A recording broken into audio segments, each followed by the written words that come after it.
Pessoal, agora nós vamos começar então a nossa aula especial aqui, dividindo a bancada, eu e a professora Nelma, com assuntos que são os assuntos que a gente chama do direito administrativo constitucional. São matérias que envolvem o administrativo com o constitucional simultaneamente e mais adiante depois nós vamos ver alguns tópicos mais específicos de direito constitucional. E o primeiro tópico que eu quero trazer para vocês é talvez uma das súmulas mais cobradas em prova, que é a súmula vinculante número 3, que trata de registro de aposentadoria e também fala um pouquinho sobre registro de admissão de pessoal. E a gente começa, né, com uma questão, porque a ideia é sempre trazer para o pessoal as nossas aulas junto com questões. E a questão diz o seguinte: não é necessária a observância do contraditório e da ampla defesa por ocasião da apreciação pelo Tribunal de Contas da legalidade do ato de concessão inicial de aposentadoria. E aí eu já quero que o pessoal diga para a gente, tá certo ou tá errado? Já tem um vídeo ali, ó. Certo ou errado? Tá? Então vamos começar a Falei falar... sobre esse assunto, Herbert, em aula na semana passada. Quero ver vocês acertando aí. Eu tinha falado quando o Herbert perguntasse, para vocês mostrarem para ele que vocês sabem, tá? Vê aí, Herbert, se o pessoal andou estudando. Então vamos lá. Pessoal, a gente está tratando aqui de registro de pessoal. O que é o registro de pessoal? Só para vocês entenderem, a aposentadoria de um servidor público, ela acontece mais ou menos o seguinte. A gente tem um primeiro ato, esse primeiro ato que eu coloquei aqui, é o ato que acontece lá no órgão em que o servidor público atua. Então eu vou colocar aqui, ó, um O, que é o O do órgão. Então eu estou lá no serviço público, quero me aposentar. Eu faço o pedido quando o órgão que eu trabalho defere meu pedido, eu tenho a primeira etapa da minha concessão de aposentadoria. Aí o próximo passo é pegar esse processinho aqui de aposentadoria e mandar lá para o Tribunal de Contas. E o Tribunal de Contas também vai fazer uma análise sobre a legalidade. O Tribunal de Contas não vai debater conveniência, oportunidade. Ele vai analisar a legalidade dessa concessão inicial de aposentadoria, reforma ou pensão. Quando nós juntamos esses dois atos aqui, essas duas manifestações de vontade, nós formamos um único ato. Esse único ato, vamos colocar aqui, ó, eu junto a vontade dos dois e formo um único ato administrativo, que é um ato administrativo complexo, que é justamente esse que se aperfeiçoa, se completa pela manifestação de vontade de dois ou mais órgãos. Isso é o que a gente chama então de registro de atos de pessoal. O que o Tribunal de Contas vai apreciar? E aqui a gente pode separar em duas categorias. O que o Tribunal de Contas aprecia e depois, mais adiante, o que o Tribunal de Contas não aprecia. Eu não vou detalhar muito isso para não ficar naquela parte teórica da nossa aula, já que o nosso objetivo aqui é avançar para a parte de jurisprudência propriamente dita. Mas o que vocês precisam saber é o seguinte: o Tribunal de Contas aprecia a concessão inicial de aposentadoria, reforma e pensão e a admissão de pessoal a qualquer título.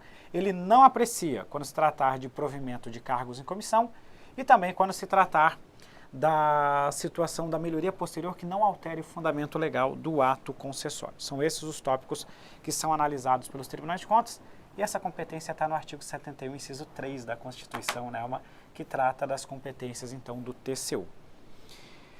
Mas o que a gente tem de importante para resolver essa questão é a súmula vinculante 3. Quer falar um pouquinho dela, Nelma? Eu quero falar o que antecede um pouquinho aí, Herbert. Se você puder anotar com essa sua letra maravilhosa e nesse esquema todo, porque às vezes assim, a primeira dúvida que surge é: será que nos processos que tramitam junto ao Tribunal de Contas há garantia de contraditório e de ampla defesa? Porque esse foi um tema discutido e o que gerou, inclusive, a súmula vinculante número 3. Se você pegar a parte introdutória dela, né? Então, tem contraditório e ampla defesa? Coloca aqui na tela para mim, por favor, Herbert, um pouquinho, para os alunos poderem ver. Então, vocês me respondem. Tem contraditório e ampla defesa nos processos que tramitam junto ao Tribunal de Contas?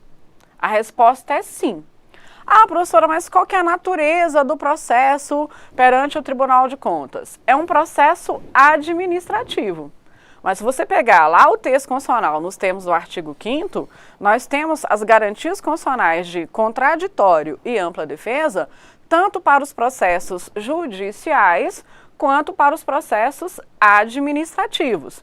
Então, você não pode perder esse básico, que é conhecer a súmula vinculante 3 e perder o básico. Então, tem contraditório e ampla defesa no TCU? No TCE, tem sim, exceto, agora o que o Herbert vai falar, nos termos da súmula vinculante 3. Então, olha, tanto que a súmula vinculante 3, ela fala assim, ó, nos processos perante o Tribunal de Contas da União, então, ó, nos processos perante o TCU, assegura-se o contraditório e a ampla defesa. Então, essa é a regra. Sempre que houver algum tipo de ato cuja decisão puder resultar na anulação ou revogação de ato que beneficie o interessado, nós temos o contraditório e a ampla defesa. Então vamos começar a súmula vinculante 13, melhor dizendo, pela nossa regra. Então assim, ó, vamos analisar assim, ó. Tem contraditório e ampla defesa? Em regra, sim. Em regra tem contraditório e ampla defesa. E o STF ainda detalha assim, ó, sempre que essa decisão puder resultar no desfazimento de um ato que gera benefício ao interessado.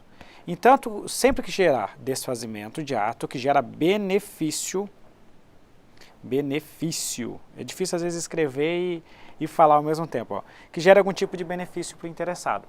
Pode gerar um desfazimento do ato? Tem que ter contraditório para a defesa. Vai anular não só benefício em si, quando houver possibilidade de aplicação de penalidades. A FGV cobrou isso numa questão que eu achei bem interessante, que eles colocavam assim, ó, quando que vai ter o contraditório para a defesa nos processos perante o TCU? Aí eles falavam, somente quando houver aplicação de penalidades, nisso, naquilo outro. E era assim, ó, sempre que o ato puder gerar um desfazimento de benefício para o interessado, com uma exceção. Com uma exceção. Qual que é a exceção? Aqui nós estamos tratando justamente da apreciação da legalidade, da concessão inicial. E aí a gente vai colocar aqui 3 categorias. Concessão inicial de aposentadoria, reforma e pensão. São aqueles atos, né, Nelma? Porque eu gosto de chamar isso aqui de aposentadoria em sentido amplo. Porque a aposentadoria é a aposentadoria propriamente dita. A reforma se refere ao militar. E a pensão seria o efeito em relação ao beneficiário, ao dependente daquela pessoa que ou faleceu ou por alguma razão acabou deixando a pensão para os seus familiares, tá? Então nessas 3 situações aqui o Tribunal de Contas vai fazer uma análise de legalidade e não tem contraditório para a defesa.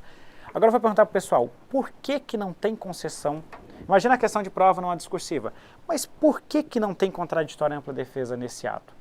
Imagina, o servidor não está perdendo um benefício, a regra na Constituição Federal não é o contraditório e ampla defesa, por que não tem contraditório e ampla defesa nesse tipo de análise? Até para a gente fechar a leitura aqui, né, Nelma? Excetuada a apreciação da legalidade do ato de concessão inicial de aposentadoria, reforma e pensão. E aí, pessoal? Tic-tac. Bom, o motivo é bastante simples. Justo por se tratar de um ato administrativo complexo, como eu coloquei aqui. Até a redação da súmula vinculante 3 não é muito boa, porque o STF poderia simplificar essa questão. Por que não tem contraditório? Isso não é uma exceção à regra. Sempre que houver desfazimento, tem contraditório para a defesa. É que nesse caso, eu não estou desfazendo o ato. Como o ato administrativo ele é complexo. O ato ainda não está pronto. Portanto, eu sequer estou desfazendo esse ato administrativo. O ato ainda está em processo de formação, porque ele só teve uma parte, a análise perante o órgão. Falta a segunda parte, que é a análise perante o TCU. Inclusive, na análise dos votos dos ministros, eles falam que a relação processual não se dá entre o TCU e o servidor. Ela se dá entre o TCU e o órgão administrativo do servidor. Eu estou analisando a legalidade da atuação do órgão. Eu quero saber se o órgão observou os requisitos legais, se de fato ele contabilizou corretamente o tempo de serviço, se ele de fato fez ali os cálculos do valor que ele vai receber, se tudo isso foi correto. O TCU e o órgão. Por isso que não existe contraditório e ampla defesa perante o servidor público. E aí já voltando, né, para a gente não avançar muito, só para fechar essa questão, então ele fala assim, ó, não é necessária a observância do contraditório para a defesa por ocasião da apreciação, pelo Tribunal de Contas, da legalidade da concessão inicial de aposentadoria, reforma ou pensão. Certo. Eu vou fazer uma pergunta para o pessoal e essa pergunta é bastante capciosa. Inclusive, ela já caiu... Tem mais gente com maldade aqui, não sou só eu nas perguntas não, né? Descobri agora aqui. Ela já caiu em questão discursiva do concurso do TCU, com uma questão discursiva bem antiga, se não me engano, de 2010. Pergunto para vocês, existe alguma exceção? Ou seja, existe alguma hipótese em que na análise da concessão inicial de aposentadoria, reforma e pensão, o TCU terá que conceder o contraditório e ampla defesa? Se sim, quando? Existe exceção? Uma hipótese em que o TCU terá que conceder o contraditório e ampla defesa para o interessado, em razão do indeferimento da concessão inicial da sua aposentadoria, reforma ou pensão? De novo, tic-tac, tic-tac, tic-tac, tic-tac, tic-tac. Então, na sequência do raciocínio, Herbert, a gente está falando assim, nos processos que tramitam no TCU, a gente tem contraditório em ampla defesa. Essa é a regra, porque são processos administrativos. Para essa regra tem uma exceção. A apreciação da legalidade do ato inicial de concessão de aposentadoria, reforma ou pensão. Agora o que o resto está perguntando é a terceira coisa, mas sempre no caso de análise da legalidade do ato inicial de aposentadoria, reforma ou pensão, deixa eu perguntar uma coisa para vocês, e se o Tribunal de Contas receber essa informação lá, pegar o servidor, colocar na gaveta, eu estou lá 10, 15, 18 anos sem que o Tribunal de Contas, nem analise esse ato inicial de aposentadoria. E eu já estou bem na praia, há muito tempo. E aí, tomando como é que água de fica? coco. Então, mas eu já estou vendo, Nelma, que o pessoal está um pouquinho desatualizado. Porque o direito, como diz a professora Nelma, é o direito vivido. Então, antes, justamente por causa desse problema que a Nelma trouxe pra gente, olha, o cara já está lá há muito tempo na praia, tal, de repente chega uma notificação que ele vai ter que voltar a trabalhar 10 anos depois, 12 anos depois. Aí o STF pegou e falou, pô, TCU, também não dá para demorar 5, 10, 15 anos para isso. Aí você concede o contraditório para a defesa. Mas qual era o problema? O TCU, ok, vou dar o contraditório para a defesa. Ô fulano, o que você tem a dizer? Ah, beleza, não concordo. E manda o cara voltar para o trabalho. Avisa para o órgão mandar o cara voltar para o trabalho. Na prática, dava na mesma. Você só adiava o problema. Aí isso chegou de novo para o STF. Aí o STF pegou e falou, essa história de eu exigir o contraditório para a defesa após 5 anos não resolve o meu problema. Vamos fazer o seguinte, TCU, analisa esse negócio de uma vez. Depois de 5 anos, não faz mais sentido mandar o cara voltar para o trabalho. E aí, o que o STF fez? Ele evoluiu a sua jurisprudência. Então, essa história de conceder contraditório para a defesa após 5 anos foi superada pelo STF.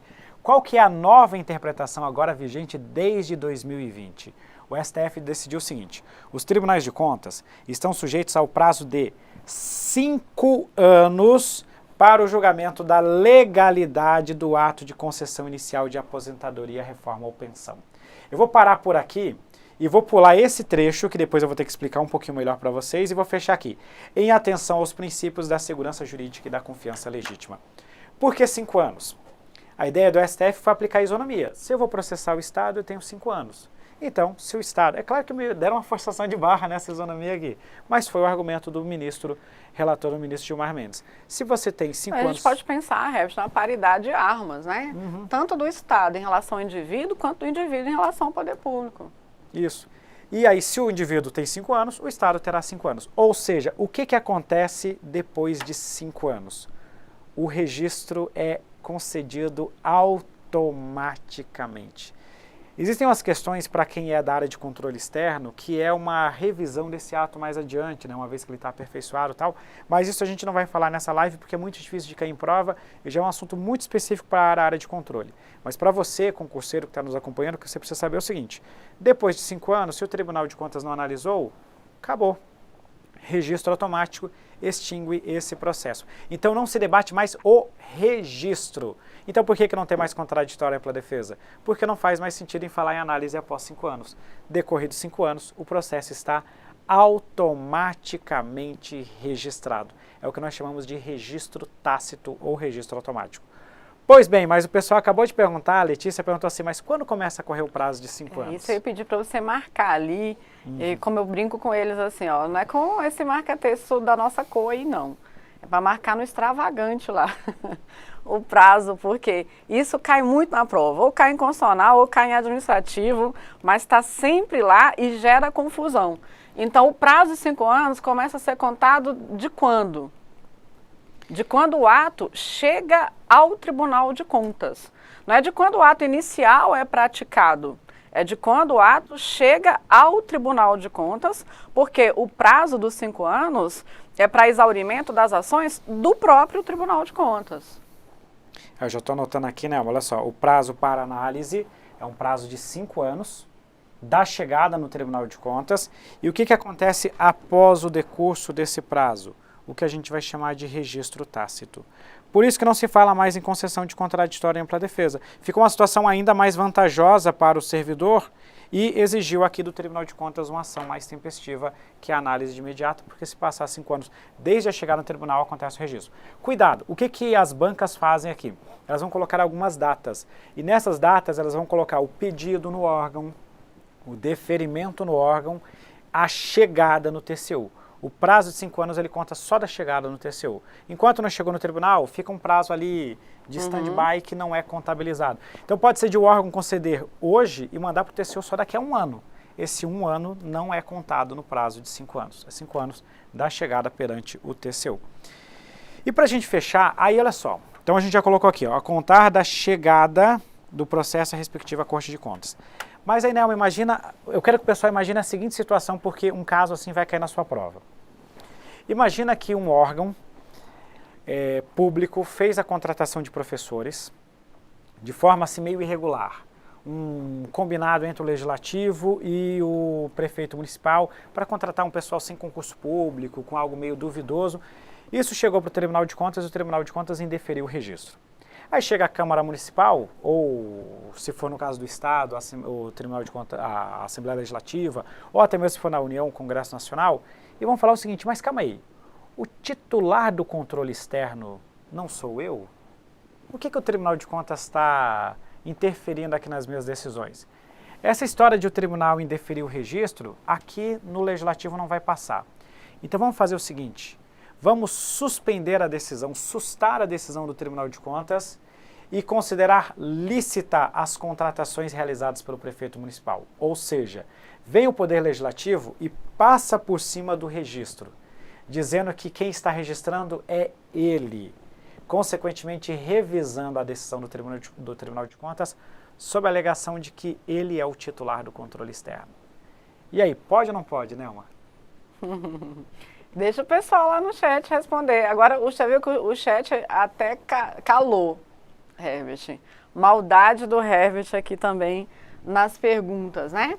Então, o ato de registro da aposentadoria, reforma ou pensão, ele só se consuma, ele só se consolida com o registro no Tribunal de Contas. Por isso que a gente fala de apreciação inicial do ato de concessão da aposentadoria, reforma ou pensão. Porque aquele ato, como é complexo, ele só vai ser consumado, consolidado com o registro lá no Tribunal de Contas. Então, para isso, até o pessoal estava ali perguntando, né? Para isso não precisa de contraditório nem de ampla defesa, porque o ato ainda não se consumou. Agora, se o Tribunal de Contas pegar ali, sentar em cima, né? Chegou lá a notificação do ato de concessão da minha aposentadoria, por exemplo, e o Tribunal de Contas deixou lá passar 3 anos, ninguém faz nada, 4 anos, ninguém faz nada, 5 anos, ninguém faz nada. E agora? E agora eu estou aposentada. O ato já se consumou. Agora eu já estou aposentado. Mas se o ato é complexo, professora, se consumou como? Ele se consumou tacitamente. Ele foi convalidado pela inércia ali do Tribunal de Contas nesse sentido. E aí, por esse motivo, não se fala mais de necessidade de contraditório e de ampla defesa, porque o ato já está consumado tacitamente, Herbert. Aí o pessoal está perguntando o seguinte, 2 perguntas aqui, ó. E o órgão de origem tem um prazo para enviar o processo de aposentadoria ao TCU? Olha, em tese ele deveria enviar de imediato, né? Então, assim, para fins de concurso público, isso não, normalmente os tribunais de contas eles baixam atos normativos fixando esses prazos. Mas constitucionalmente, jurisprudencialmente, não existe esse prazo. Então, para fins de prova, não é algo que você tem que se preocupar. A outra questão que o pessoal perguntou, que eu quero voltar aqui, é o seguinte. Cabe mandado de segurança se o Tribunal de Contas não fizer o registro? Cara, não faz sentido. Se ele não faz o registro, você aguarda, dá os 5 anos e o seu registro é automático. Né? E aí você não vai ter nenhum direito violado, porque automaticamente... Eu acho que ele deve estar se perguntando assim, se o Tribunal de Contas se negar a fazer o registro, será que não seria isso? Só se ele está falando dessa questão. Lembrando que nesse primeiro momento a relação é entre o servidor e entre o TCU e o órgão dele de origem, né? O máximo que pode acontecer aqui é ele querer debater se ele atenderia os requisitos, mas normalmente o Poder Judiciário ele não vai entrar nesse mérito do registro. Tipo, o Poder Judiciário não vai chegar e dar o registro para você. No máximo ele vai falar, não, continua aí que está valendo a sua aposentadoria. Isso pode acabar acontecendo se o Judiciário entender que a decisão do Tribunal de Contas e do órgão público é irregular. Mas somente se houver uma ilegalidade grave ou um vício formal no processo, não debatendo o mérito em si do registro, tá? Beleza? Vamos voltar para cá? Olha só, então para finalizar essa pergunta que eu fiz para vocês, tem aqui uma decisão do STF também com tese de repercussão geral, dizendo que a competência técnica do Tribunal de Contas do Estado, ao negar registro de admissão de pessoal, não se subordina à revisão do Poder Legislativo. De forma mais simples, cada um no seu quadrado. Essa competência é do Tribunal de Contas e só ele poderá analisá-la, tá? Beleza. Deixa eu colocar aqui, o pessoal pergunta muito, Nelma, sobre a questão, mas a gente tem dois tipos de registro, o registro da concessão inicial de aposentadoria, reforma ou pensão e a da admissão de pessoal. O STF, ele não entrou na análise muito detalhada sobre a questão da admissão de pessoal. É raro ele se pronunciar, apesar de que essa tese do tema 47 é justamente sobre a admissão de pessoal, mas as outras normalmente são sobre concessão de aposentadoria, reforma ou pensão. As bancas, para não anular a questão, elas não entram nesse debate, então elas ficam assim sempre na literalidade. Até sobre essa questão dos 5 anos, existe um debate no TCU.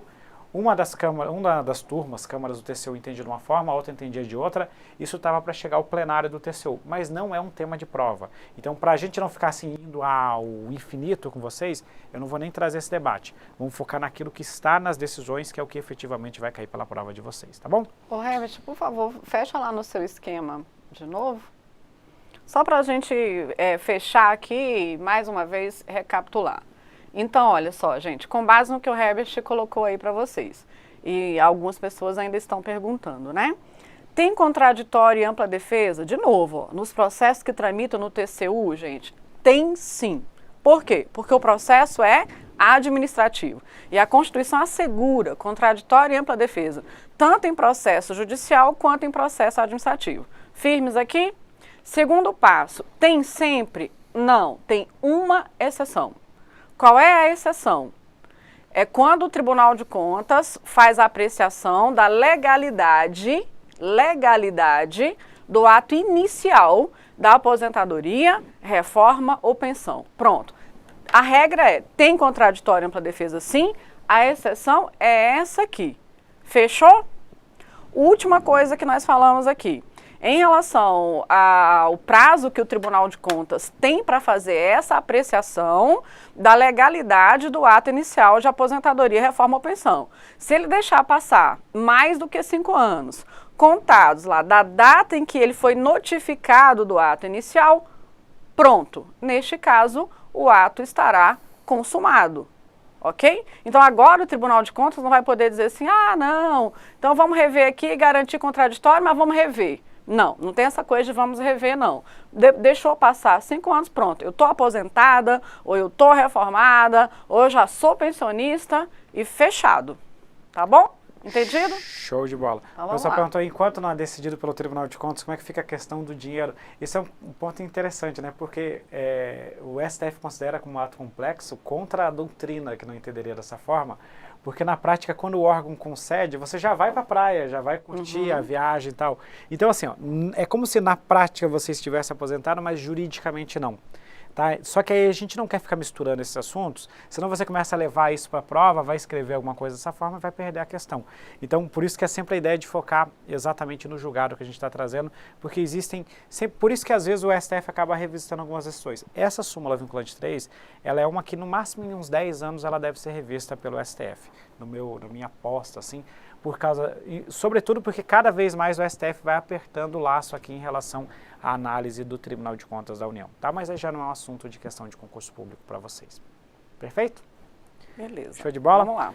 Vamos avançar agora, Nelma, então para o nosso... Aqui está uma revisão final com o esqueminha que a gente disponibiliza para vocês. Então, o que é o registro de ato pessoal? É a análise, o controle de legalidade pelo Tribunal de Contas, da admissão de pessoal a qualquer título e da concessão de aposentadoria, reforma e pensão. Segundo a jurisprudência, as decisões que nós vimos agora, isso é um ato administrativo complexo, porque depende da manifestação do Tribunal de Contas e do órgão de origem. Não existe contraditório ampla defesa nesse tipo de apreciação. Existe um prazo de 5 anos para julgar a contar da chegada, por isso que está o prazo de 5 anos que eu coloquei aqui, e não se submete à revisão pelo Poder Legislativo. Aqui nós consolidamos, então, esse assunto com os tópicos que devem ou podem aparecer na sua prova. Inclusive, a gente tem uma questão de prova para consolidar esse tópico. José é auditor fiscal do município Alfa, por entender ter preenchido todos os requisitos legais, deu entrada no seu pedido de aposentadoria e o órgão competente do município, após análise, encaminhou ao Tribunal de Contas para apreciar para fins de registro a legalidade da concessão inicial da aposentadoria. Ocorre que o Tribunal de Contas já está analisando o caso há 6 anos e até agora não proferiu decisão quanto ao registro da aposentadoria de José. No caso em tela, de acordo com a jurisprudência do STF, veja que ele fala assim, ó, o tribunal está apreciando há 6 anos. Ou seja, o processo já está há 6 anos perante o Tribunal de Contas. A letra A fala que o controle externo exercido pelo Tribunal de Contas, caracterizado pela atividade de auditoria entre a Corte de Contas e a administração, está sujeito aos princípios da boa-fé objetiva, da proteção à confiança e da segurança jurídica, que se afirmam em favor do administrado, devendo ser observado o prazo decadencial de 1 ano. 1 ano não, né? O nosso prazo de análise aqui é de 5 anos. Então esse item está errado. Letra B, o controle de legalidade exercido pelo Tribunal de Contas sobre os atos de concessão inicial de aposentadoria para fins de registro se dá sobre o ato já praticado pela autoridade administrativa competente, razão pela qual a aposentadoria se qualifica como ato composto. Errado, já pode parar por aqui. O ato você já sabe que é um ato administrativo complexo. Então, errada a letra B. Letra C. O controle de legalidade exercido pelo Tribunal de Contas sobre os atos de concessão inicial de aposentadoria para fins de registro se dá sobre o ato inicialmente praticado pela autoridade competente, razão pela qual a aposentadoria se classifica como ato complexo, verdadeiro. Não havendo que se falar em qualquer prazo para análise, antes era assim, agora o STF fixou um prazo de 5 anos. Em atenção aos princípios da segurança jurídica e da confiança legítima, o Tribunal de Contas está sujeito ao prazo de 5 anos para o julgamento da legalidade da concessão inicial de aposentadoria,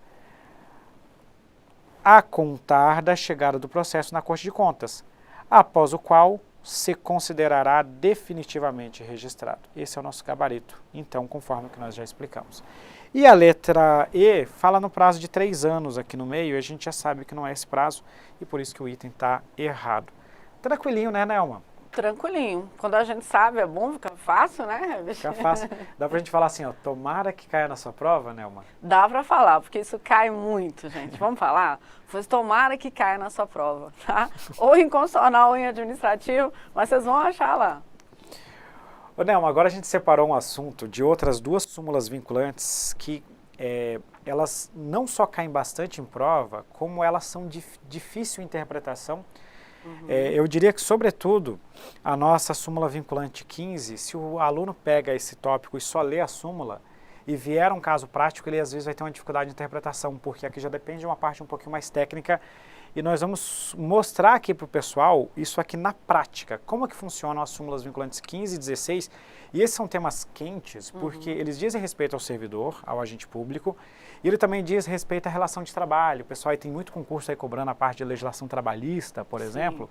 Então é importante entender a importância dessas 2 súmulas. E a gente vai começar com um exemplo. A Ana é servidora pública do município... Fecha na tela para eles. Aí. Ah, aqui, show de bola. Você quer fazer a leitura da situação hipotética, Nelma? Ou quer que eu toque? Oi? Eu leio, sim. Tá, então vai lá. Ana é servidora pública do município Alfa.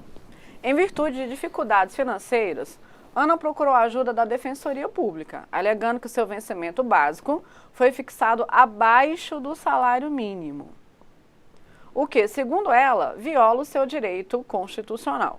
O defensor encarregado constatou que Ana percebia mensalmente os seguintes valores: vencimento básico, R$ 1.200. Adicional de qualificação, 20% vencimento básico, R$ 240. Desconto de contribuição previdenciária, 14%, R$ 168.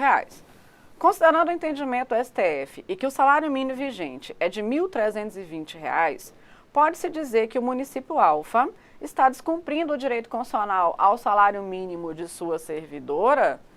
Vixe! E agora, Herbert, como é que é esse negócio aí? Ó, o pessoal tem que entender que a gente está colocando aqui que o salário mínimo é uma garantia constitucional aos servidores e que aqui ele está fixado em R$ 1.320, tá? Então, olha só que interessante, né, amor? O aluno vai começar a fazer cálculo durante a sua prova quando ele pega uma questão dessa. Aí ele olha assim, ó, vencimento básico está acima ou está abaixo do mínimo? O vencimento básico está abaixo do mínimo. Aí o aluno começa a se preocupar. Ixi, vixe, vixe.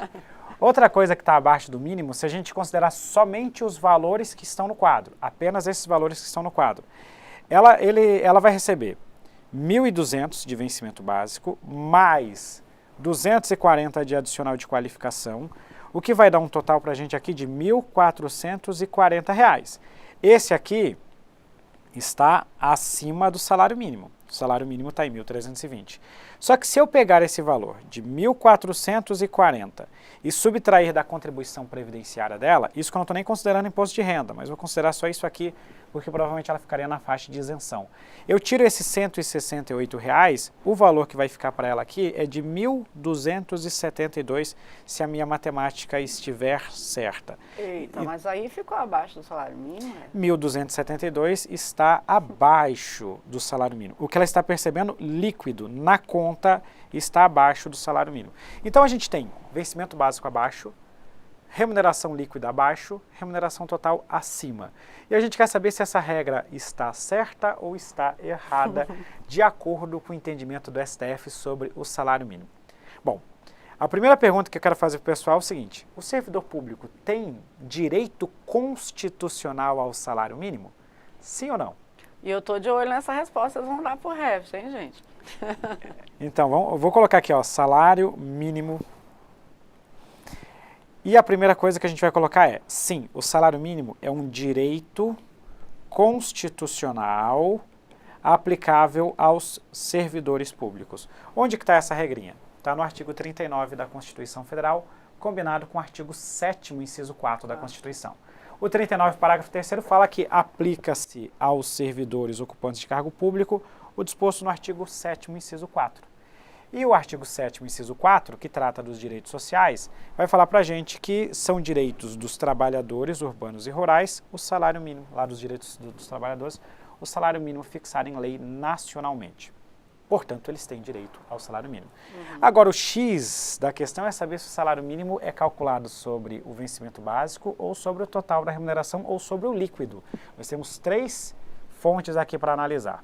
Bom, isso já chegou ao STF e chegou tanto ao STF que virou uma súmula vinculante. E essa súmula, se o aluno só lê a súmula, é difícil de interpretar, porque eles falam assim, ó, os artigos 7º, 4 e 39, parágrafo 3º, com a redação dada pela emenda 19 de 98 da Constituição, o que é isso aqui? Isso aqui, tudo que eles estão falando, é o salário mínimo. Simplesmente o salário mínimo. Salário mínimo. Refere-se ao total da remuneração percebida pelo agente público. Ou seja, é o bruto que a gente vai pegar aqui do que o servidor percebe.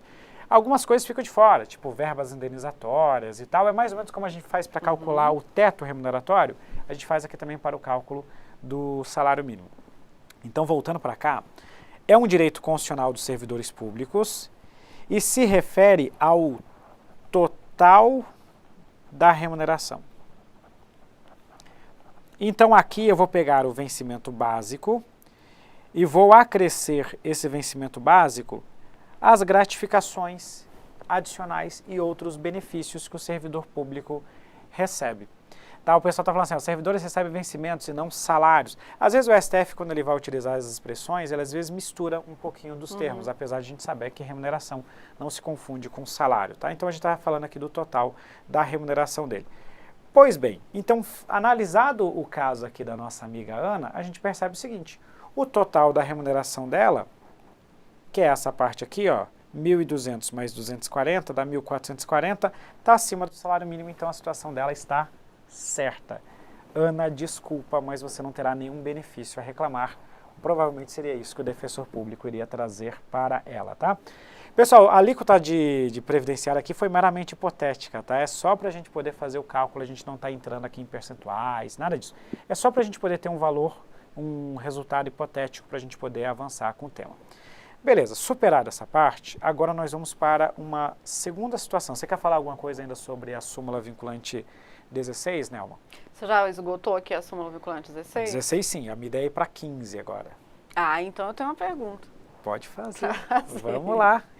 Então, gente, a gente tem a garantia constitucional de salário mínimo para os trabalhadores, né, lá nos termos do artigo 7º da Constituição Federal, 4º inciso do artigo 7º da Constituição, lembrando da súmula vinculante 4 também, mas é muita súmula vinculante sobre isso, né?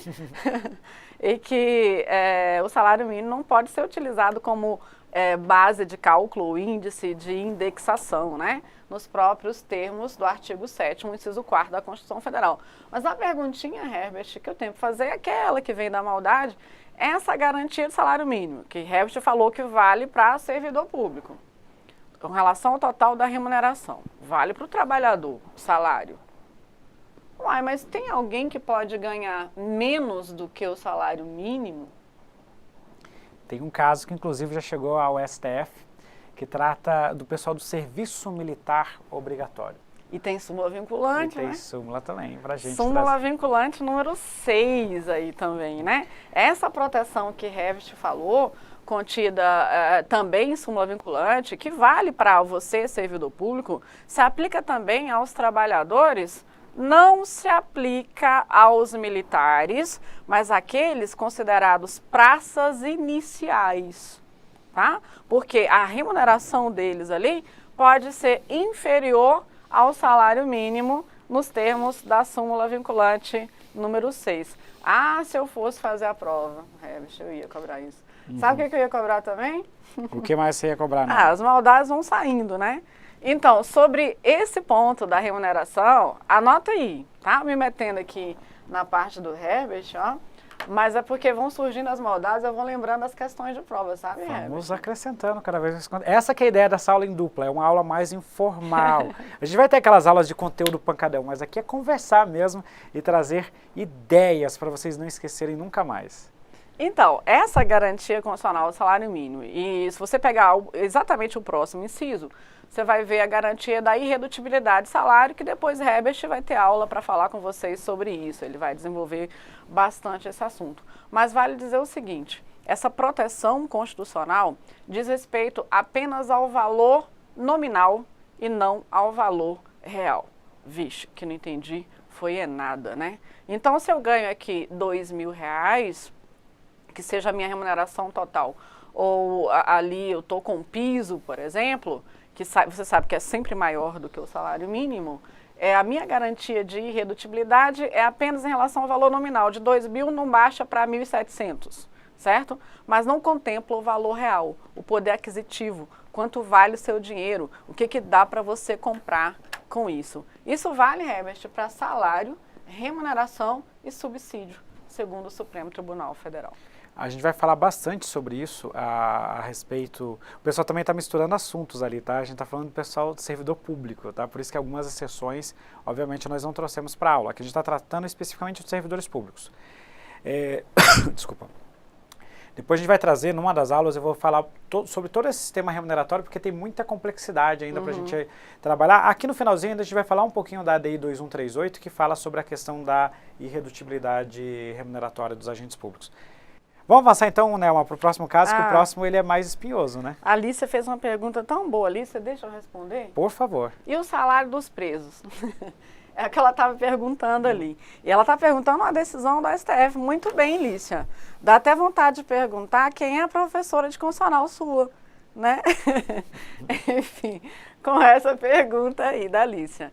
Então, porque a lei de execução penal, ela limita ali, na verdade ela traz uma proteção para o preso de recebimento de 2/3 do salário mínimo. Então, a lei ela não garante para o preso um salário mínimo, ela garante 2/3 do salário mínimo. Ah, mas espera aí, então será que isso é compatível com a Constituição Federal? Então, foi feito questionamento ao STF. E o tribunal veio e disse o seguinte, olha só, A proteção constitucional do artigo 7º, aquilo que se aplica ao trabalhador, não se aplica ao preso. O preso não preenche os requisitos para ser considerado trabalhador e fazer jus àqueles direitos trabalhistas do artigo 7º, como ali elencados. De modo que a finalidade do salário mínimo, quando vocês leem lá o inciso 4 do artigo 7º, é garantir a sua sobrevivência básica, né? A sua alimentação, a sua moradia, requisitos de higiene, de saúde, etc. E para o preso, o poder público já arca com tudo isso, com moradia, com alimentação, com saúde e outros pontos mais. De modo que ele não faz jus, Lícia. Gente, vocês anotam a pergunta da Lícia, isso cai em prova, tá? A garantia constitucional de salário mínimo. Então, a lei que prevê para ele o salário como sendo 2/3 do salário mínimo, constitucional, segundo o Supremo Tribunal Federal. Show de bola. E agora a gente vai começar a dificultar um pouco mais o assunto, que agora a gente vai com um caso que é realmente interessante, tá? Vou colocar aqui no slide e olha só, vamos pegar o mesmo caso da Ana, só que vamos fazer o seguinte, vamos baixar o vencimento básico dela para R$1.000. Antes era 1.200, agora nós estamos baixando para R$1.000. Para chegar ao salário mínimo, o município resolveu pagar para a Ana um abono, porque o que foi que o município constatou? Vamos desconsiderar agora a parte de contribuição previdenciária, porque nós já vimos que o que é subtraído não nos interessa. Então a gente não precisa mais falar sobre isso. Esquece o que está subtraindo e vamos considerar só o que está somando. Ela tem um vencimento básico de R$1.000 e recebe uma adicional qualificação, que nós já vimos antes, de 20%. 20% sobre 1.000 dá R$200, então a gente chega a 1.200. O que acontece é que o salário mínimo está fixado em 1.320. E ela tem um total de remuneração de 1.200. Portanto, ela está percebendo abaixo do salário mínimo o valor de R$120. Esse valor de 120, então, corresponde à diferença entre o que ela recebe e o que ela deveria receber. O que o município, o que o ente da federação vai ter que fazer? Ele vai pegar esse 120 e vai transformá-lo em um abono. O que é o abono? É um extra. Seria mais ou menos como se eu chegasse assim, ó, houvesse um cálculo aqui em casa, na minha casa, aqui em casa, né, lá na nossa casa, que a gente tem que pagar uma mesada mínima para os nossos filhos de R$100. Só que certo dia a mesada deu 90. Então, como o mínimo é 100, a gente vai ter que complementar com mais 10 para chegar ao valor. Esse 10 é o abono. Então, o Estado tem que pagar para os seus agentes públicos pelo menos o salário mínimo. O que deu abaixo do salário mínimo, eu vou ter que complementar para chegar ao salário mínimo. Essa diferença nós chamamos de abono, para chegar ao salário mínimo. Só que aí como é que ficou o caso? Vamos colocar no quadro novamente. Então o abono corresponde ao salário mínimo menos a remuneração, deu 120 que eu mostrei para vocês. Remuneração total após o abono, 1.320, ou seja, exatamente o valor do salário mínimo. Era isso que a gente queria. Chegamos ao salário mínimo, resolveu a questão, não tem mais o que se debater. Porém, a Ana não gostou disso. A Ana pegou e falou o seguinte, não, mas olha só, esse abono de R$120, ele serve para complementar o meu vencimento básico. Consequentemente, o meu adicional de 20%, ele tem que incidir também sobre esses R$120. Então eu deveria ganhar mais 20% dos 120, o que daria um valor de R$24. Na prática, segundo a Ana, ela deveria receber R$1.344. Pegaram a diferença? O município não incidiu esse adicional de qualificação, não fez ele incidir sobre o abono. A Ana pegou e disse, não, tem que incidir sobre o abono, então eu quero 20% de 120, o abono mais 20%, o abono mais R$24. Então, ao invés de receber exatamente o salário mínimo, eu vou receber um pouquinho mais do que o salário mínimo, R$1.344. E aí a pergunta é, segundo a jurisprudência do STF, o pedido de Ana deverá ser provido? Sim ou não? Tem razão a Ana ou não tem razão a Ana? A Ana pediu que sobre o abono fosse multiplicado 20%, que é o seu adicional de qualificação. Ela tem razão ou não? Esse tema também é objeto de uma súmula vinculante, que é a súmula vinculante 15, e que diz o seguinte, o cálculo de gratificações e outras vantagens do servidor público não incide sobre o abono utilizado para atingir o salário mínimo. Ah lá, o pessoal tá afiado lá. O pessoal está afiado. Muito bem, Não. gente. Por que que não incide sobre o abono? Porque primeiro porque eu teria duas regras aqui para explicar para vocês. Regra número 1, o abono é somente para compensar a diferença. Então o abono, ele só serve para resolver o problema. Olha, ela estava recebendo menos do que o salário mínimo, vamos colocar exatamente o que eu preciso para chegar até o salário mínimo. E acabou, só isso. E o segundo ponto que eu poderia colocar para explicar para vocês é uma regra que está na Constituição Federal, que nós chamamos de vedação ao efeito cascata. O que é o efeito cascata? Apesar de o efeito cascata não tratar exatamente do abono, ele fala de adicionais e qualificações, mas um adicional e qualificação não pode incidir sobre o outro. A base de cálculo é sempre o vencimento básico. Então, qualquer adicional só incide sobre o vencimento básico. Tudo que vier além, o adicional não poderá incidir sobre ele. Então, em resumo, os cálculos que nós colocamos aqui, eles estão certíssimos e a Ana não tem direito no pedido dela. Bom tema, né, para uma discursiva. O que você acha, Nelma? Excelente. E aqui a gente explica melhor como é que funciona, então, a súmula vinculante 15 num tema que envolve vários temas além do direito administrativo. Também um pouquinho de direito de trabalho, um pouquinho de direito constitucional para o aluno se preparar para esse assunto. Olha só, gente, como o Herbert fez aqui, a questão dele, né? Trouxe a situação da Ana, a dúvida da Ana, o caso concreto da Ana, e a gente analisou aqui. Pois a jurisprudência, ela nasce desse jeito. É a situação da Ana, da Nelma, do João, do Herbert, a nossa situação, o direito aplicado ao caso concreto de alguém que acaba gerando ali dúvidas, né? E gera um litígio, aquilo vai parar no judiciário e é daí que vem as decisões que nós estudamos. E daí a gente tira a interpretação do texto da Constituição, a interpretação do texto de lei. Tá bom? Estou marcando aqui para o pessoal ter a sua anotação. Então, olha só, eu coloquei aqui nesse nosso quadro que nós trabalhamos na aula. Salário mínimo é um direito constitucional do servidor, ele equivale ao total da remuneração do agente, e não sobre o seu vencimento básico apenas, e adicionais e outros benefícios não incidem sobre o abono que foi utilizado para atingir o salário mínimo. Cuidado também aqui com a regrinha sobre os praças. Eu não coloquei a situação do preso justamente porque a gente está focando aqui nesse caso especificamente sobre agentes públicos. Uhum. Então, ele não vale para os praças, que é aquele serviço militar obrigatório, o serviço militar inicial, que ele pode receber abaixo do salário mínimo. Fechado isso aqui, eu vou trazer mais um tema, né, porque a gente não parou por aqui. Vamos lá. Eu tenho mais um caso para debater com os nossos alunos. E esse caso aqui já é uma questão de prova que caiu nesse concurso do TCE do Espírito Santo de 2023. Esse caso dizia o seguinte: a Maria é servidora pública estadual, ocupante no cargo efetivo e cumpre jornada de trabalho de 20 horas por semana. Os vencimentos mensais atuais brutos da servidora consistem, veja que a banca ficou atenta, vencimentos mensais brutos, que na verdade, quando ele está usando no plural aqui, ele quer se referir à remuneração, o bruto, o total. Valor total de R$1.000, para deixar bem claro para vocês que o total dela está abaixo do salário mínimo. É isso que ele quis deixar. Tendo em vista, vou até destacar isso aqui, o total está em R$1.000. Tendo em vista que sua remuneração é inferior ao salário mínimo, e eles comprovam isso, ainda falam, a remuneração é inferior, e esse valor recebido é insuficiente para viver de forma digna com a família, Maria, por meio da Associação de Servidores Estaduais, apresentou ao Tribunal de Contas uma representação contra o Estado em matéria estipendial, ou seja, sobre a sua remuneração.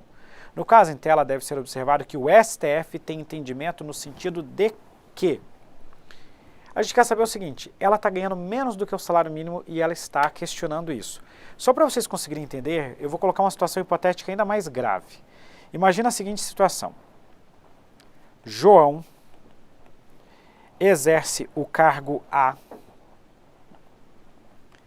e, em razão do cargo A, ele recebe exatamente um salário mínimo.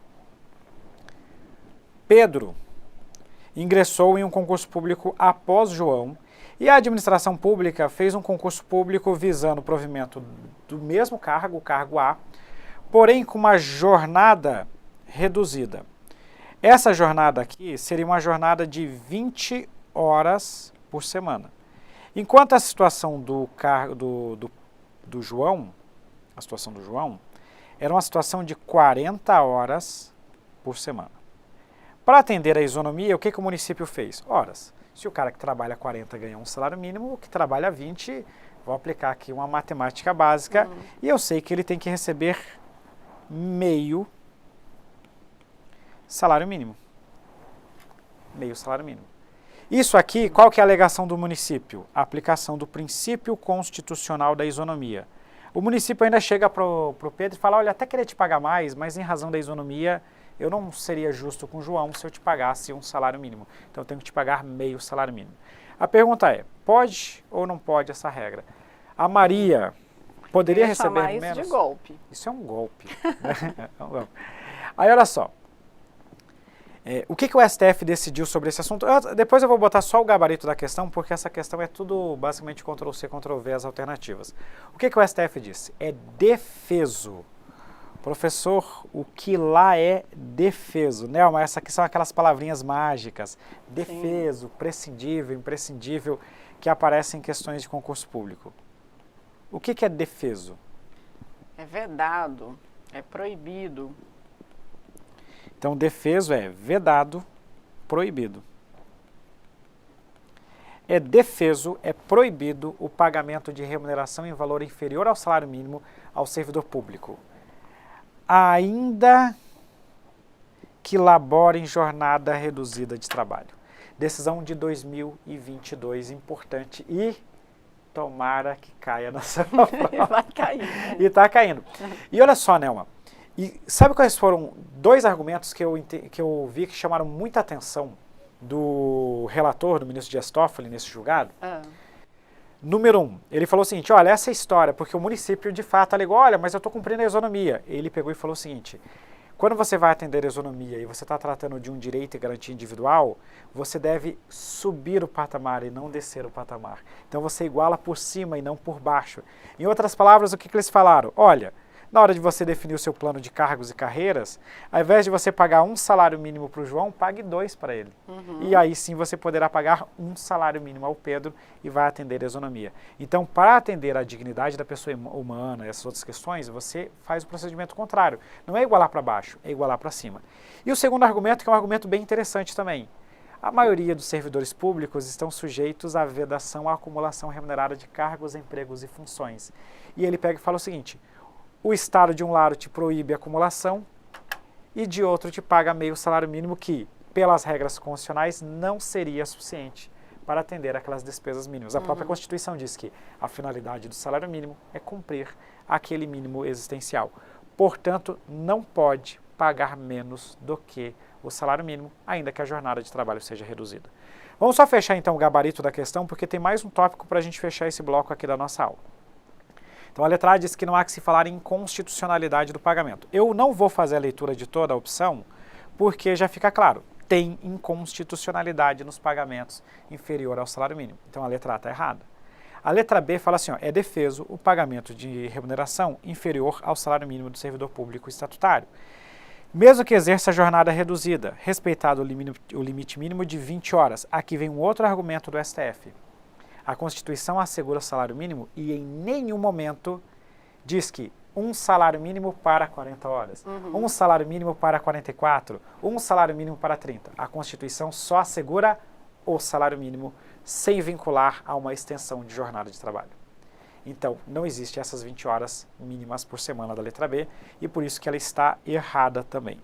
Letra C fala assim, não há que se falar em constitucionalidade, a gente já pode parar por aqui porque nós já sabemos que há que se falar sim em inconstitucionalidade. É possível o pagamento de vencimentos em montante inferior ao salário mínimo ao servidor que desempenha a jornada semanal de 20 horas. Errado, não pode. O STF entendeu que não pode reduzir a remuneração só porque a jornada é reduzida. E é defeso o pagamento de remuneração inferior ao salário mínimo, mesmo que exerça a jornada reduzida de trabalho, sob pena de violação às normas constitucionais, veja que aqueles vão além da tese, do valor social do trabalho, princípio da dignidade da pessoa humana e ao mínimo existencial, e ao postulado da vedação do retrocesso dos direitos sociais. Gabarito, alternativa E. Só cuidado, pessoal, Nelma, aqui eu coloquei, no próprio julgado, o STF pegou e falou o seguinte, olha, aqui eu estou discutindo um único caso. a jornada e a situação do servidor público civil estatutário que desempenha a jornada reduzida de trabalho. Veja que a banca, a FGV nesse caso, ela foi até esperta, porque ela falou assim, ó, servidor público, aqui numa das alternativas ela fala, ó, estatutário, para deixar bem claro, ela sabe que nesse julgado o STF só estava debatendo o caso dos estatutários. No próprio julgado, o voto fala o seguinte, nós não estamos falando de temporários e não estamos falando de vínculos decorrentes da recente reforma trabalhista. Em outras palavras, o que ele quis dizer? Em outro momento nós vamos debater esse assunto. Agora, eu não estou dizendo nem que pode e nem que não pode, só que nós vamos debater isso em outro momento. Então, é importante delimitar o caso, porque o aluno, às vezes ele fica assim, mas e se? Esquece o e se nesse momento e foca só no que está aqui. E o outro caso que nós também não estamos debatendo aqui é a DI 2238, que diz que, nessa DI 2238, é aquela DI sobre a Lei de Responsabilidade Fiscal, em que o STF falou que é inconstitucional qualquer interpretação de dispositivo da LRF que permita a redução de vencimentos de servidores públicos para adequação de despesa com o pessoal. Esse caso aqui é diferente, porque no que nós vimos até agora, o servidor já iria chegar recebendo menos do que o mínimo. Nessa daqui, eu não estou nem falando de mínimo. Pode ser que esse cara ganhe 30 mil por mês, muito além do salário mínimo. Mas eu não posso pegar, ele trabalha 30 horas e ganha 30 mil, vou reduzir para 20 horas e vou pagar 20 mil. Pode? Não, não pode, né? Pelo menos não de forma compulsória, não na forma da LRF, com o propósito de assegurar o mínimo, o cumprimento das regras de despesa com o pessoal. Esse assunto eu vou aprofundar mais nas aulas específicas de remuneração. E olha que essa decisão do Supremo Tribunal Federal aí, Herbert, foi em pleno contexto de pandemia. Tá? Então, mesmo naquela situação de pandemia, vem o Supremo Tribunal Federal e assegura a irredutibilidade da remuneração do servidor público. Então, a gente está aqui batendo no limite do nosso orçamento. Então, vamos reduzir a jornada de trabalho, reduzindo a remuneração também do servidor público para baixar aqui a nossa despesa. Aí vem o tribunal e diz, o salário do trabalhador é irredutível. A remuneração do servidor público também é irredutível. Então, essa previsão genérica da LRF, nesse sentido, foi declarada inconstitucional pelo Supremo Tribunal Federal. Eu vou colocar a expressão aqui, ó, defeso. Para vocês anotarem aí. Eu vou colocar assim, ó, inferior ao mínimo e jornada reduzida. Só para que você tenha essa expressão aqui, ó, para a hora que você for fazer a sua revisão reduzida de trabalho. Pronto. Fechado esse... Responder ali a súmula desvinculada. A súmula desvinculada está assistindo a aula comigo, né, no curso de constitucional. Ela está perguntando o que é ADI, professor? Ação direta de inconstitucionalidade. Herbert colocou aqui ADI 2238, é uma ação direta de inconstitucionalidade, o número é esse, é o nome da ação, a identificação dela e a decisão do Supremo Tribunal Federal nos autos desta ação.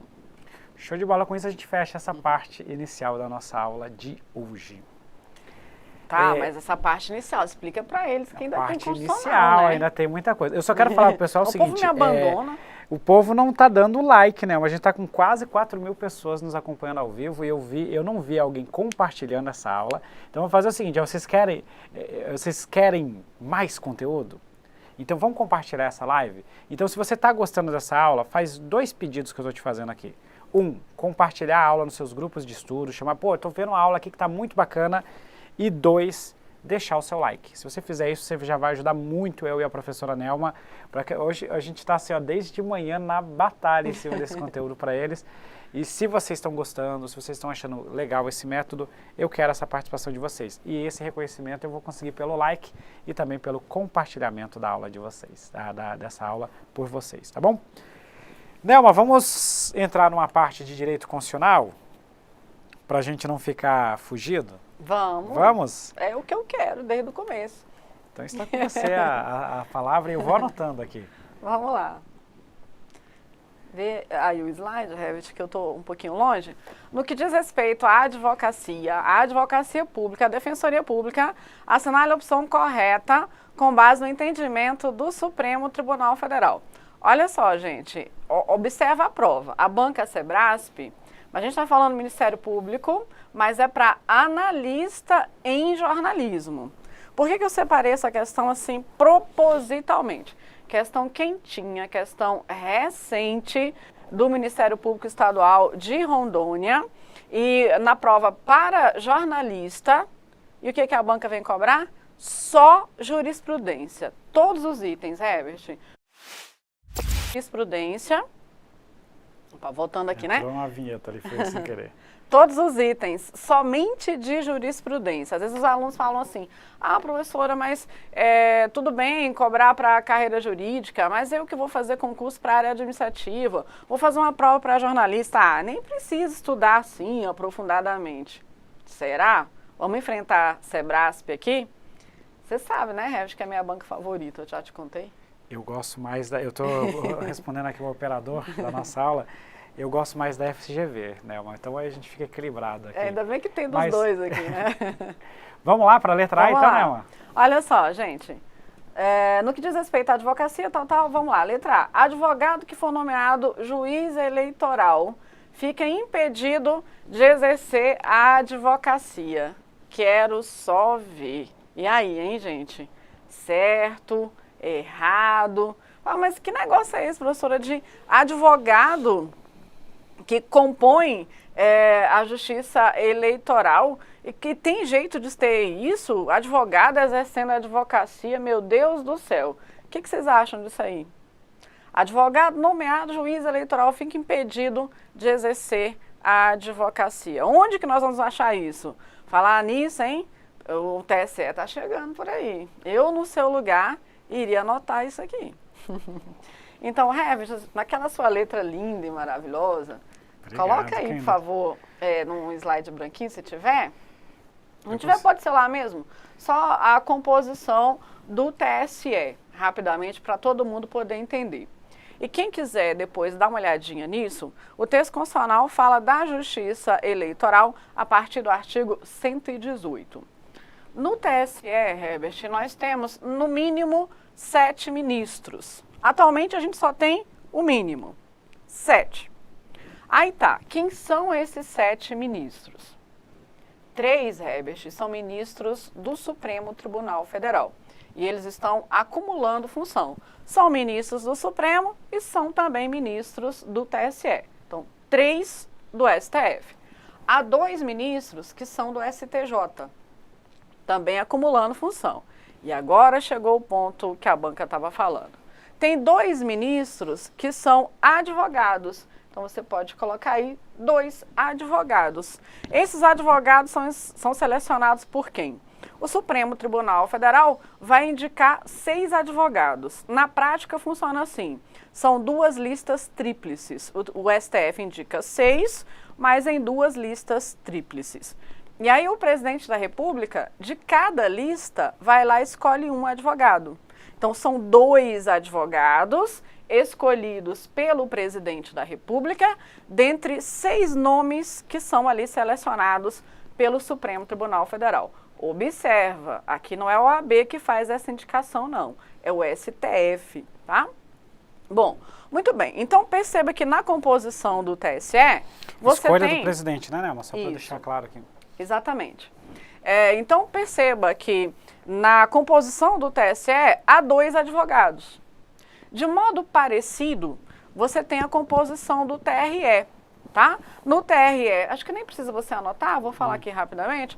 No TRE, você tem 2 desembargadores do Tribunal de Justiça, 2 juízes estaduais, um desembargador do TRF ou um juiz federal e 2 advogados também. Esses 2 advogados em cada TRE são indicados pelo Tribunal de Justiça, ele indica ali 6 nomes em 2 listas tríplices também, e o presidente da República de cada lista vai lá, escolhe o nome. Então, entenderam de onde que vem esses advogados na Justiça Eleitoral? Pois é, e juiz, eu falo a expressão juiz aqui, gente, de um modo geral, tá? Pode fechar a câmera aqui em mim? Então, falo de juiz de um modo geral. Então, envolve ali o juiz de primeiro grau, de segundo grau, o Tribunal Superior, o ministro Supremo, genericamente ele é um juiz. Vocês sabem nos termos do artigo 95 que juízes não podem exercer a advocacia. Tá, mas e esses 2 advogados que compõem a Justiça Eleitoral, eles podem exercer a advocacia? Resposta: sim, eles podem exercer a advocacia, sim. Sabe por quê? Porque eles na Justiça Eleitoral, que seja no TRE ou no TSE, eles não têm um subsídio de desembargador ou de ministro. Eles têm uma verba indenizatória, que é uma ajuda de custo, é uma verba indenizatória. Fica mais ou menos, fofoca aqui, só entre nós, tá? Em mais ou menos uns R$6.000, essa verba indenizatória. Então, eles vivem da advocacia.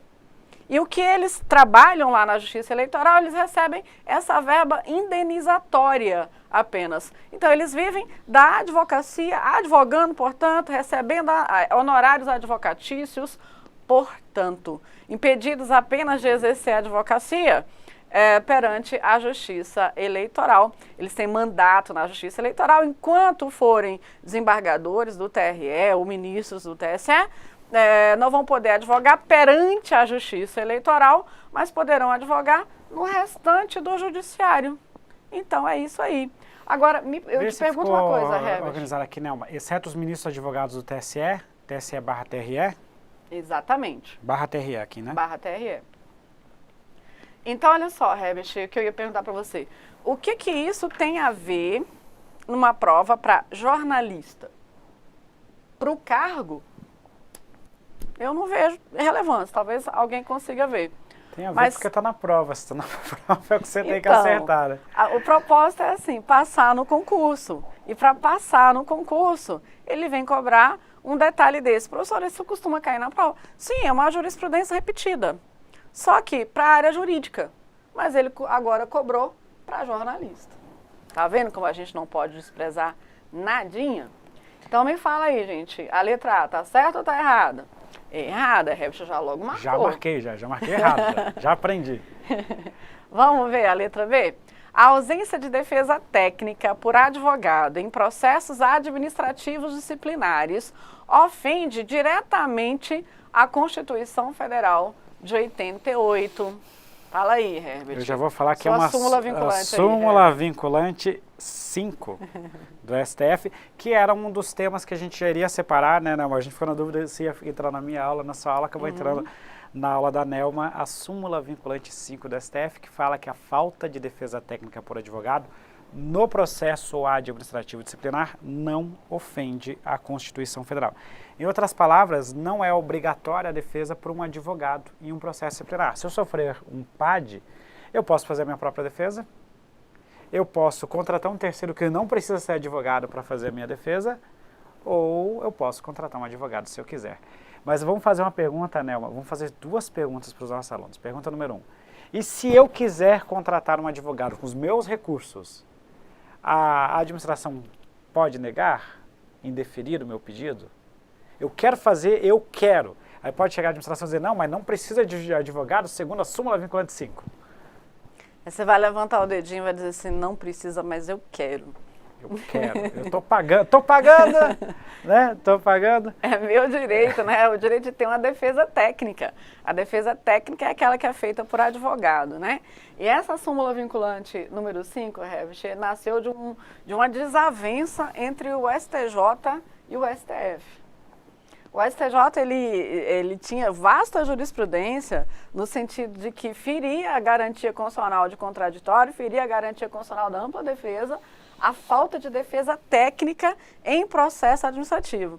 Essa advogada aqui até concorda com o STJ, mas a professora fala da súmula vinculante número 5, né? Porque às vezes a pessoa faz a defesa, a Herbert, ela mesma faz, e aí ela acaba produzindo prova contra ela mesma, entendeu? E o que chegava muito no STJ desses casos era a pessoa se ferrava literalmente em todas as fases do processo, aí chegava quando estava lá no STJ a pessoa pegava e alegava o seguinte, olha, mas eu não fui defendido por advogado, então tem que declarar nulidade no processo. Exatamente, o STJ declarava nulidade por ofensa de contraditório para defesa.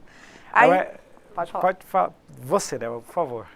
Não, e aí o Supremo, ele teve um ponto de vista, em minha opinião, bem prático. Pensa comigo aqui, Herbert.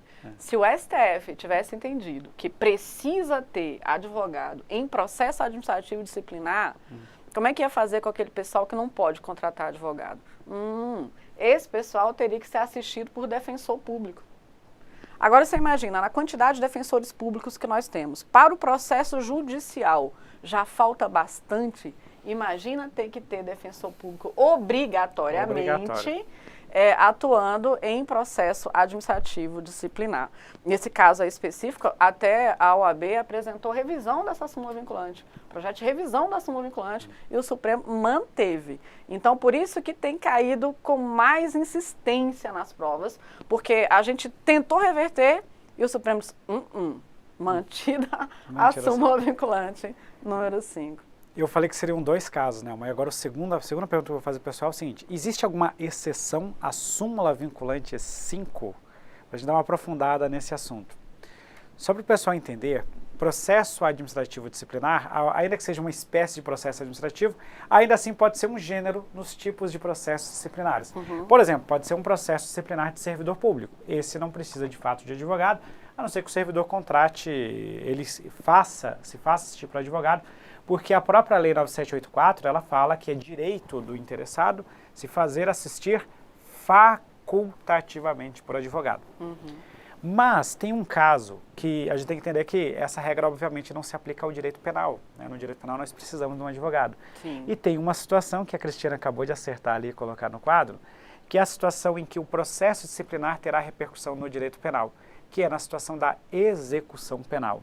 Se você é um preso e esse preso ele viola alguma regra administrativa, ele sofre um processo disciplinar. Não é uma nova ação penal.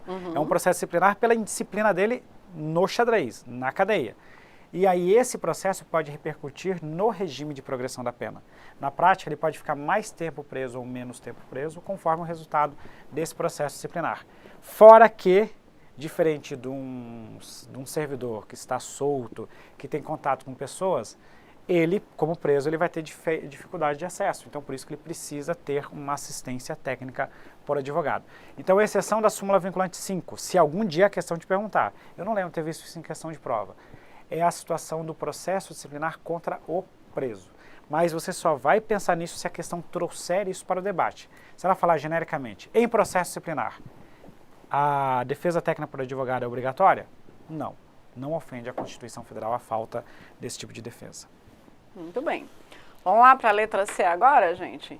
Em se tratando de autarquia, a representação processual por procurador que pertence ao quadro funcional da autarquia independe de instrumento de mandato. Certo? Errado? Vixe? Sei lá do que ele está falando, professora. Não dá para pular essa? Como assim, né? Eu acabei de ler. Não dá para pular essa alternativa? Fala que, né? Não entendi nada disso aqui.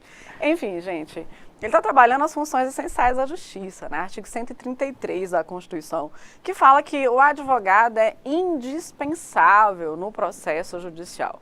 Então, em regra, as petições judiciais têm que ser subscritas por advogado. O advogado é aquele que tem a capacidade postulatória, que é isso, é aquele que pode falar por alguém em juízo, defender os direitos de alguém em juízo, postular, pedir em favor de alguém. Então, as petições judiciais, em regra, devem ser subscritas por advogado. Aí, Herbert, imagina, você é advogado, eu sou seu cliente, contratei você. Então, você tem a capacidade postulatória, você vai lá no processo, você vai falar com o juiz, tratando os meus interesses. Só que, para isso, eu tenho que dar a você uma procuração. Uma procuração é um instrumento procuratório ou um mandato, como ele está falando ali, procuratório, para que você possa agir em meu nome. Então, o advogado ele tem que ter procuração juntada aos autos do processo. Esclarecido isso, vamos voltar lá na letra C, porque o que ele está falando na questão? E quando é advogado público, um procurador de autarquia, vamos voltar aqui, Herbert? Um procurador de autarquia, neste caso, para que ele possa, então, defender a autarquia, por exemplo, um procurador autárquico do Banco Central, o INSS, enfim, para que ele possa atuar nos autos em defesa dessa autarquia, ele tem que ter uma procuração? E a resposta é não. Ele é um advogado, só que ele é um advogado público. E os advogados públicos, para atuarem nos autos do processo, não precisam de procuração daquele ente federativo ou daquela autarquia. O que vai dar a ele legitimidade, essa capacidade postulatória, além de o fato dele ser advogado, vinculado à OAB, é a nomeação dele, tá? Então é isso que ele está cobrando. Letra C, jurisprudência também do Supremo Tribunal Federal, está certinho. Esse é o nosso gabarito, então. Esse é o nosso gabarito. Um negócio curioso, né, mas como estão caindo essas súmulas, assim, eu vou dizer do 635 em diante, até porque são as súmulas mais recentes, mas na prova de ontem do SS São Paulo, caiu a 637 sobre bens públicos. Então, caiu a 637, a gente teve uma outra prova, que eu vou mostrar, inclusive, aqui a resolução para vocês, que cai aquela sequência ali, que é a 650, 51, 52, todas de processo disciplinar também. Alguém me pergunta se tem que ter OAB. Gente, advogado precisa ter inscrição na OAB, senão ele não é advogado. Então, advogado público tem inscrição na OAB? Sim. E o advogado privado também. Advogados devem ter inscrição na OAB. Agora, para você que perguntou, não vá confundir com defensor público. Inclusive, tem decisão do Supremo, a gente vai trabalhar lá nas nossas aulas, no nosso projeto de funções essenciais da Justiça. Tem muita coisa nova de decisão do STF para eu trabalhar com vocês. Mas defensor público não é um advogado e ele não tem que ter inscrição na OAB. Mas se for advogado, tem que ter, ou público ou privado, tá bom? Vamos lá, letra D. Detento que for declarado incomunicável não pode ter assistência do defensor público por meio de comunicação reservada. Aí não, né? Herbert, coloca um desmaio aí do lado dessa letra D. Imagina. Eu sou muito bom de fazer um desenho de um desmaio aqui, mas eu vou tentar. Mas se eu faço, Herbert, imagina. Não, mas o meu desmaio, eu não sou muito bom nisso aqui, não. Então, o preso, quando ele fica incomunicável ali dentro do sistema prisional, né? Não convivendo com outras pessoas também que estão... Muito bom. Que estão cumprindo pena. Mas ele está incomunicável, então ele está incomunicável, inclusive com o advogado dele, inclusive com o defensor público. Não, é direito do defensor, que seja o defensor público ou que seja o advogado privado, a comunicação com o seu assistido, a comunicação com o seu cliente. Então ele não fica incomunicável para comigo, que sou advogada dele, ele fica incomunicável para com os outros que fazem parte ali do sistema carcerário. E vamos para a letra E, Herbert, você quer falar alguma coisa? Não, só o vixe aqui que resumiu tudo. O seu bonequinho tinha que estar com o cabelo espetado assim, né? A imunidade do advogado por seus atos e manifestações é absoluta, uma vez que é uma garantia constitucional. E aí? Pois é, nada disso, não inventa essa garantia absoluta que ela não tem, não. Existe uma garantia constitucional, sim, já citei aqui o artigo 133 e diz que o advogado é inviolável no exercício das suas atividades. É indispensável o funcionamento da justiça e inviolável no exercício das suas atividades. Mas essa inviolabilidade não é absoluta. Há algumas exceções, dentre as quais eu quero destacar hoje com vocês apenas uma, nesse nosso propósito de estudar hoje apenas 10 jurisprudências das milhares que nós estudaremos aí durante as nossas aulas, né? Mas observe, será que pode fazer busca e apreensão, Herbert, em escritório de advocacia? Vixe. E agora? Porque o advogado é inviolável no exercício das suas atividades. Será que agora lá no meu escritório a polícia pode entrar com mandado fazendo busca e apreensão? Então, isso já deu muito pano para manga, né? Muitos casos concretos, o OAB pulando 2 metros de altura, né? Não pode, o advogado é inviolável.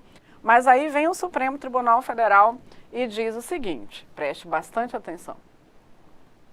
É possível fazer a busca e apreensão no escritório do advogado? Sim. Quando o advogado, naquele caso específico, porque busca e apreensão é sempre de coisa certa, tá? Não é vou lá vasculhar o escritório da ANEL para ver se eu acho alguma coisa. Não, é busca e apreensão sempre de coisa certa no curso de uma investigação. Então, se eu naquela situação não estiver na condição de advogada, eu estiver na condição de investigada também por prática de ilícito, então, é perfeitamente possível, nessa situação, que seja feita busca e apreensão no meu escritório, porque neste caso eu não estou na condição de advogada tão simplesmente. Eu estou na condição também de pessoa investigada. Agora, perceba, também não vai chegar lá e esculhambar tudo, não. Porque lá no meu escritório, tanto pode ter algo relacionado àquela investigação, quanto também está cheio de informação em relação aos meus clientes. Aí vem o Supremo e diz, olha, vocês entram lá no escritório da ANELMA, podem fazer a busca e apreensão para esse caso em que a ANELMA é alvo da investigação, mas reserva a intimidade, a vida privada e o sigilo das informações dos clientes da ANELMA. Então, para a proteção do exercício da profissão, está aqui a decisão para vocês. Há outras decisões também nesse sentido. E nós vamos estudar durante as nossas aulas. Há uma aula inteira de funções essenciais à justiça para a gente ver. Então, muitas decisões recentes do STF sobre o Ministério Público, Defensoria Pública e a Advocacia Pública. Show de bola. Que questão interessante, né, Nelma? 5 alternativas. Essas questões aqui, elas mostram aquele tipo de item que você tem que entender vários julgados ao mesmo tempo para conseguir avançar. Não consegue eliminar, eu conheço um e nesse um você já consegue eliminar todos os demais itens. Vai ficar aqui anotado já as regrinhas sobre a situação do juiz também e os julgados que respondem às demais alternativas dessa questão. E com isso a gente termina esse bloco da nossa aula de hoje, esse bloco inicial, diga-se de passagem. Sim.